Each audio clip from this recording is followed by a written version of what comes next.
Ku tertanya-tanya mengapa hanya sementara.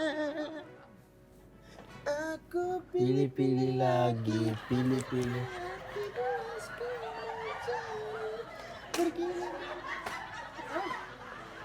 Janji yang dibuat.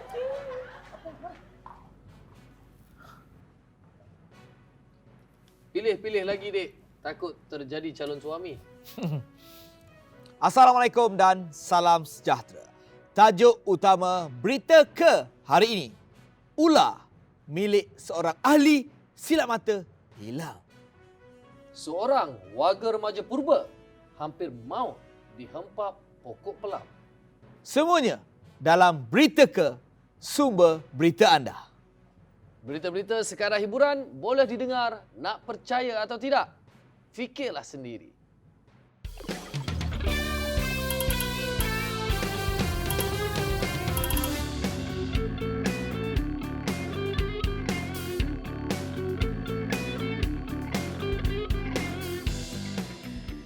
Johor Bahru, seorang ahli silap mata diserang perasaan panik selepas ular yang sering digunakan dalam silap matanya hilang sekelip mata.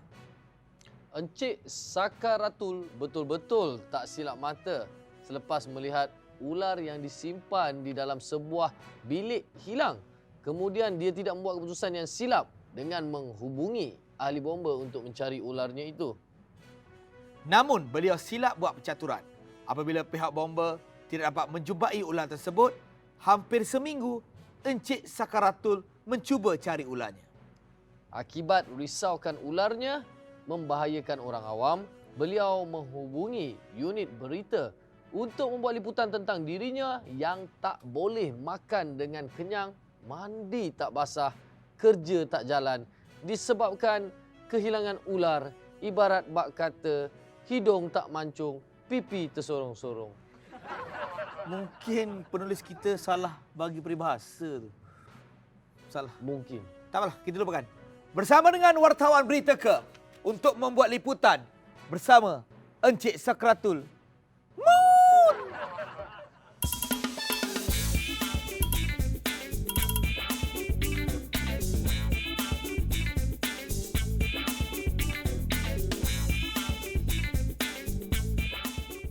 Terima kasih rakan di studio. Saya sekarang sedang menjejaki seorang ahli silap mata yang famous di Malaysia. Katanya sedang bersedih, berduka disebabkan ular kesayangannya hilang. Hilang ke mana? Kita tak tahu. Dan sekarang saya berada di bawah tanah sebuah banglo 7 tingkat.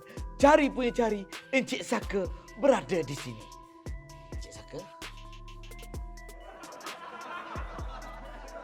Dah saya nak interview ni. Penat saya cari ni. Okey, Encik Saka, boleh tak hurai sikit tentang kehilangan ular tu? Tu yang saya pelik tu. Kan, dia pergi mana pun saya tak tahu. Ular tu dah lama berkhidmat dengan saya. Bayangkan, tempat tinggal saya bagi makan 5 hari sekali. Lepas tu dia pergi mengulak kat mana pun saya tak tahu. Itu yang saya sangat pelik, saya risau sangat ni. Kesiannya. Saya ni bukan bukan apa. Encik kan seorang ahli silap mata. Bukankah boleh guna kaedah-kaedah lain? Kenapa mesti ular? Kan banyak binatang-binatang lain. Kenapa ular? Sebab dia penting. Dia penting untuk saya. Dia tu memang kena ada di setiap persembahan saya. Kalau dia tak ada, rosak bisnes saya. Susahlah. Saya rasa susahlah nak cari. Sebab biasanya kalau ular hilang ni orang report dekat polis, dekat bomba, dekat Jepam. Macam mana tu? Tak payah semua tu. Sebab ular takkan cedera kau orang. Yakin je kamu? Kenapa yakin sangat Encik Saka? Betul. Memang saya yakin. Tapi kalau cik tak percaya, saya boleh tunjuk gambar ular dekat cik. Cik Saka jangan risau. Berita ke akan sentiasa merungkai masalah yang ada. Tunjuk gambar tu. Tunjuk. Okey. Kalau cik tak percaya, saya boleh tunjuk gambar saya dengan ular. Dan saya nak menyeru kepada para penonton, siapa yang dapat jumpa ular saya ni, saya akan tawarkan tawaran yang lumayan untuk hangpa semua. Cik, saya nak tunjuk cik. Tengok ni cik. Yang mana? Yang sebelah ni? Yo, ni lah ular. Ular. Ew! Ular berbulu. Ni lah ular saya. Ni lah dia. Cik Saka jangan main-main boleh tak? Ha? Ini manusia. Bukan haiwan. Nama dia ni Mahmud Sekular bin Ahmad Selar. Nama dia panjang sangat. Sebab tu saya buat short form panggil dia ular. Oh, siapa kata dia binatang? Dia orang. Alah, hampir mana lah ular. Balik mai lah. Kita ni sedang live tau Cik Saka. Saya ni sebenarnya ada gak Saka saya datang tau kalau tengah saya stres. Tak apalah Cik Saka. Okeylah. Kalau siapa ada nampak ular berbulu pakai spek tadi tu, bolehlah cuba hubungi Encik Saka korang ni. Tak apalah, saya tak tahu nak cakap apa dah. Kembalilah ke rakan saya yang ada di studio. Ya, macam-macam ya masalah yang dihadapi masyarakat kita di luar sana. Kita doakan sajalah yang Encik Sakaratul jumpa semula dengan Encik Sakular secepat mungkin. Ya, dan apalah nasib kita ya. Kena cover berita sebegitu rupa. Sudahlah, mari kita ke berita seterusnya.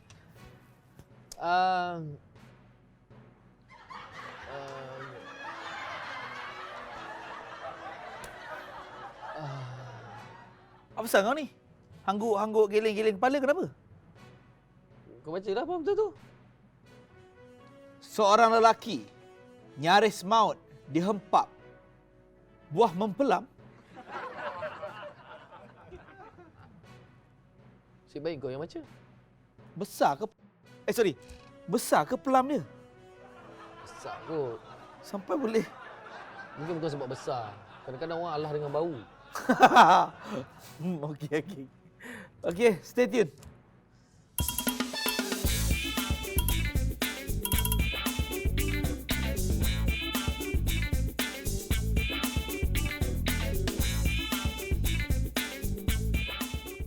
Bersama saya kini berada di kawasan Kampung Jalan Mangga membuat liputan secara live di tempat kejadian yang mengakibatkan seorang warga remaja hampir maut akibat dihempap pokok pelam.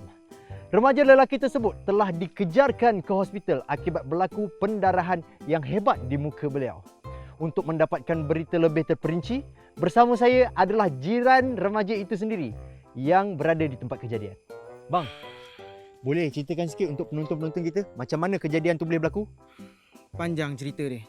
Tapi kalau nak cerita pun takut korang tak percaya. Tak apa bang, jangan risau. Abang ceritalah panjang lebar macam mana sekalipun. Nanti editor saya yang akan buat kerja. Cerita dia macam ni. Arwah dulu baik orangnya. Bang. Sekejap bang. Agak-agak lah sampai arwah orang tu. Masuk hospital je kot. Tak payahlah nak bangga-bangga dan besar-besarkan cerita tu. Maafkan saya. Minta maaf. Okey, begini. Semasa Haris tu baru balik menoreh, dia terlelap dekat pangkin sebelah sana tu. Situ. Semasa Haris baru dia baring dekat pangkin tu, dia memang bantai lelap. Tiba-tiba ada sebiji mangga jatuh. Pram sekali. Buah mangga tu jatuh? Mangga lah. Berapa biji? Kalau tak silap 2 biji kot. 2 biji mangga je jatuh Takkanlah sampai masuk hospital. Masalahnya bukan buah mangga tu yang hempap si Haris. Habis tu? Ali, pukul berapa kau nak tengok Haris kat hospital? Apakah? Betul, Cik. Bini dia yang hempap dia, Cik. Bini dia dah mengidam sebulan. Oh, dia kena hempap. Habis tu? Haris tak sempat lagi nak panjat. Tu yang bini dia terus panjat. Panjat sendiri. Allah Akbar. Panjat pokok tu sendiri? Tapi tak apalah. Saya nak pergi melawat si Haris tu kat hospital. Baik. Okay, Balik elok. Okey. Kalau macam itulah besar yang hempap badan aku, mesti patah riuk berkecai tulang aku. Tak apa. Kami diberi teka mendoakan semoga Encik Haris berada di dalam keadaan yang stabil dan selamat. Sekian saja daripada saya, wartawan kesayangan anda. Kembali ke studio.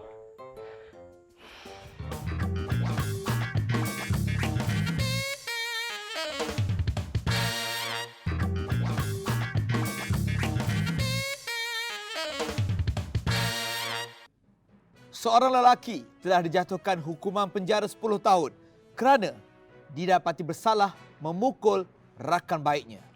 Walaupun masih dalam sesi rawatan, Encik Syabromo sudi untuk datang ke studio untuk berkongsi pengalaman beliau ketika menjadi bangsa buli rakan baiknya itu. Wartawan kami bersama dengan Encik Syabromo yang diterbangkan khas dari Singapura.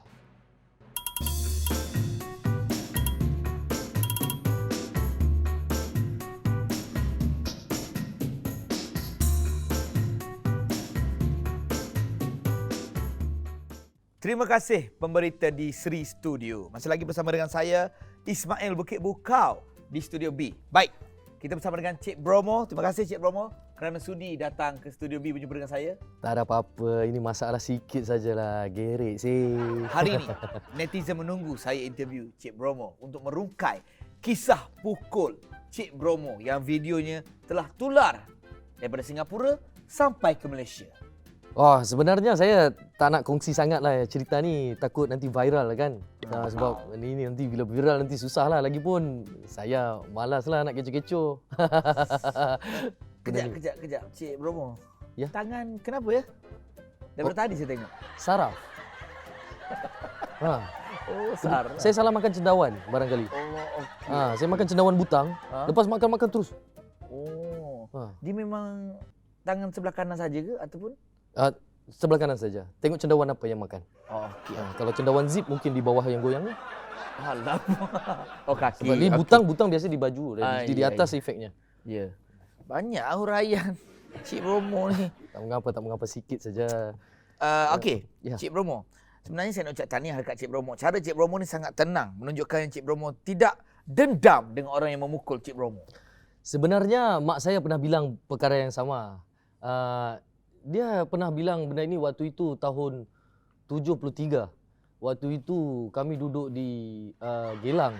Dan waktu itu saya ingat lagi jam 7 suku lepas maghrib. Mak saya bilang begitu di depan lift waktu itu. Kuat sungguh ingatan Cik Bromo. Sampai ingat pesan mak dekat mana berlaku. Dengan depan lift semua ada. Wow. Hebatnya. Ya, ingatan saya bagus. Alhamdulillah dari kecil memang mak saya bagi saya makan kismis saja. Oh. Saya boleh ingat. Malah bapak saya punya kereta berpuluh-puluh kereta, saya boleh ingat semua number plate dan nombor enjinnya. Nak saya sebut satu-satu? Tak perlu. Kita kat sini bukan nak dengar cerita siapa Cik Bromo, harta apa Cik Bromo ada. Tak nak. Kita nak tahu kisah yang kena pukul. Share punca je kena pukul tu kenapa. Sikit punya hal. Mau tu cerita kan? Ha. Kalau saya cerita ni, selepas ini saya boleh pulang kan? Boleh. Okey, bukan apa. Saya nak cerita ni bukan apa. Saya datang tadi naik private jet. Risau private jet saya parking kat luar tu. Petaling Jaya parking mahal. Majlis datang sama nanti. Jadi saya ingat nak cepat-cepat nak balik sebab yalah bukan selalu saya datang naik private jet. Masuk sampai ke private jet cerita Cik Bromo ni. Biasa je private jet tu. Saya malah pergi pasar, saya naik Ducati, motor, balik saya naik Lamborghini. Saya tinggal Ducati saya di sana. Wow. Saya kaya. Ya. Cik Bromo ni makin lama ni makin over saya tengok Cik Bromo ni. Saya panggil Cik Bromo datang sini sebenarnya nak suruh Cik Bromo cerita, bagi tahu dekat penonton apa punca kena pukul video tu viral kenapa. Segala harta Cik Bromo tu bukan masalah saya. Sekarang ni tak patah lagi, ni okey lagi. Kalau nak saya selesaikan sekarang pun boleh. Sebab saya tengok Cik Bromo ni. Cik. Kita siaran langsung kan? Tak risau viral. Nasib baik kita tengah live. Kalau tidak, Cik Bromo ni habis hari ni. Belum ada sejarah orang pukul orang live. Macam-macam jenis manusia dalam dunia ni kan. Ya, padan kan muka dia. Haish, dah lah. Jangan kita masuk campur urusan orang. Berita seterusnya. Di negara Jepun, Hype, seorang atuk berusia 99 tahun, telah mengejutkan penduduk di sana dengan kehebatannya yang masih lagi mampu membuat kerja-kerja. Betul ke? Bukan. Silap. Kerja-kerja buang tabiat. Tabiat. Penduduk di sana sangat kagum dengan kehebatan atuk ini kerana kekuatannya mengatasi lelaki-lelaki sador yang menjadi kegilaan ramai di Jepun. Tayagachi Tomamatato, 99 tahun, sering dilihat mengangkat dumbbell dan siap melakukan pelbagai sukan angkat berat. Ya, kehebatan Tayagachi Tomamamomato turut dikagumi warganet selepas cucunya Chichako Kubingati memuat naik video aktiviti atuknya membuat latihan angkat berat bersama dengan jurulatih Arisi Watanaya Asmaradana Malaria Patlioga.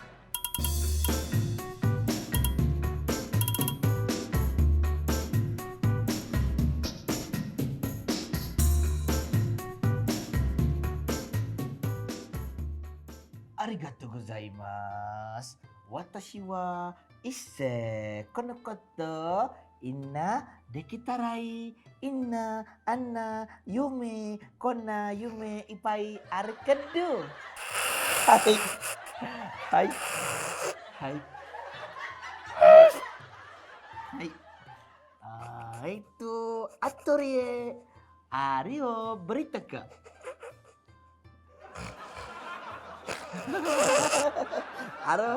Atau ini itu mudah terhibur. Ini oke. Ayah.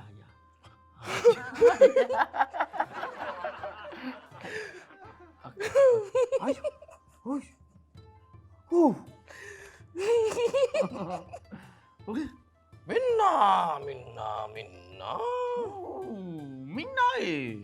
Watatai kuteru. Te Ottawa. Jaga pula obesiti. Hai.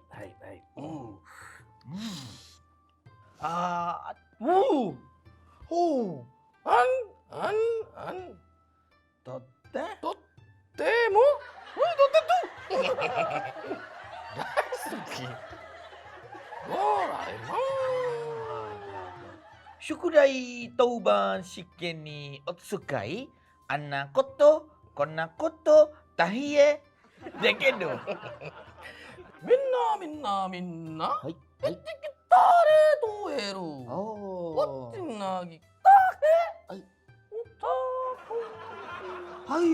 Hai gapuni.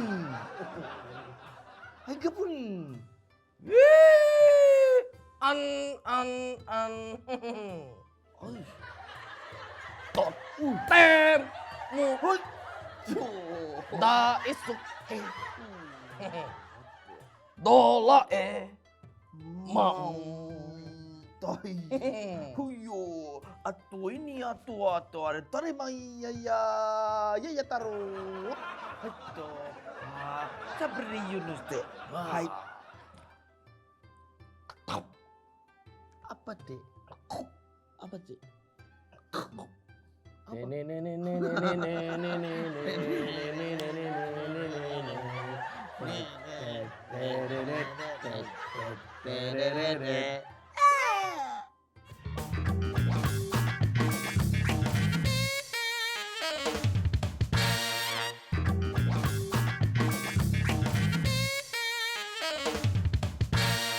Baik, Maria Merana diselar pengikut di laman sosial selepas menamakan masakannya sebagai ikan kaloi.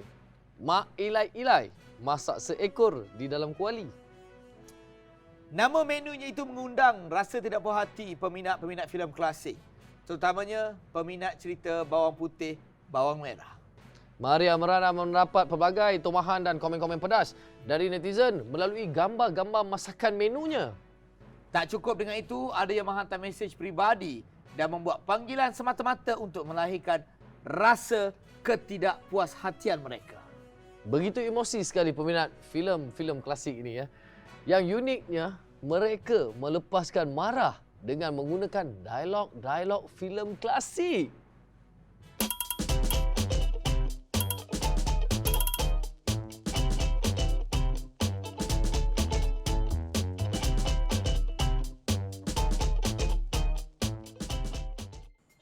Jaga-jaga je Salma, jaga-jaga.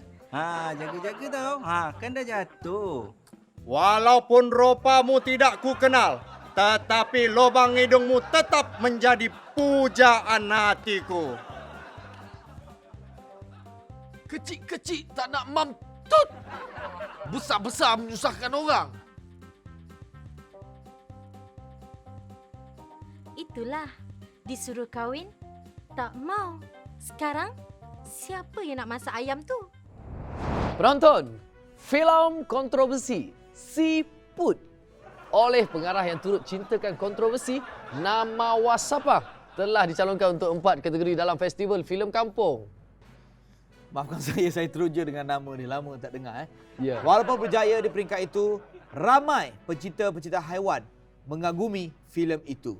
Namun, filem itu tidak mendapat sokongan yang sama buat anak-anak muda, lagi-lagi mereka yang pecinta wanita yang tidak cinta haiwan.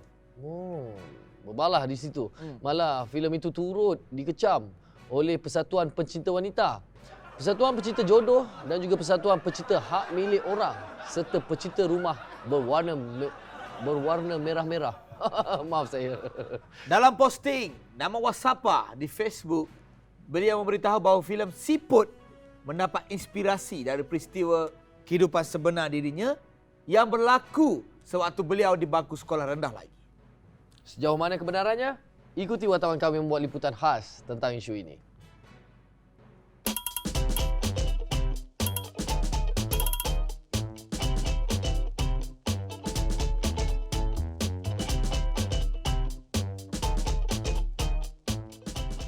Nama Wasapa. Ramai yang tertanya-tanya kenapa nama Wasapa menginspirasikan seafood sebagai siput sebagai tajuk filem, dan you ada mengeluarkan statement mengatakan siput ni ada kena-mengena dengan you. You ada betul ke? Iya. Betul. Masa di sekolah saya selalu kena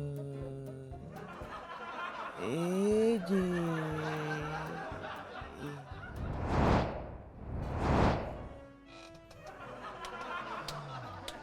Sekejap. Aduh, skrip dia ni. Sekejap. Skrip kau aku tak boleh baca nama. Ni skrip untuk dia saya baca. Hampir nak tertidur kita menunggu penerangan Nama Wasapa. Tapi dia dah tidur. Ya, memang Siput betul lah dia tu. Sama macam nama filem dia.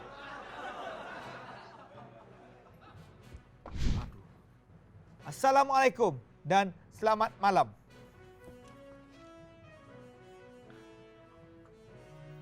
Sekejap. Jumpa lagi. Dah habis.